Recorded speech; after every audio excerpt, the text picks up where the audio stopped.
Hello everyone, I'm your host here is Dave and you are watching IT Spark, and today we have to discuss object-oriented programming, main concept coupling and cohesion. This is a basic difference definition, just go through by definition. Coupling, a measure of how much a module, package, class, method relies on other modules. It is desirable to reduce coupling or reduce the amount that given module relies on other modules of a system. Coupling is the degree of interdependencies between software modules. A measure of how closely connected routines or modules are the strength of the relationship between modules. Coupling is the indication of the relationship between modules.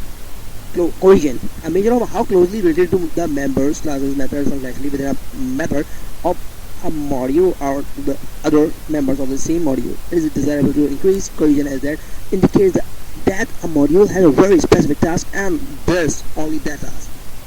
In CP means computer programming, cohesion refers to the degree to which the element inside a module belong together in one sense. It is a measurable of the strength of relationship between the methods and bit of the class, and some unifying the purpose of the concept served by the class. In other sense, it is a measure of the strength of relationship between the classes, methods, and the data themselves. Cohesion is indication of the relationship within the module.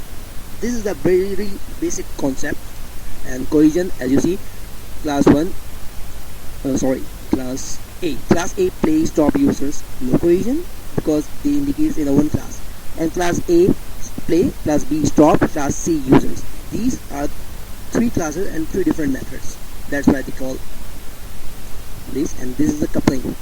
Two different dimensions: tight coupling, loose coupling. Loose coupling use interfaces.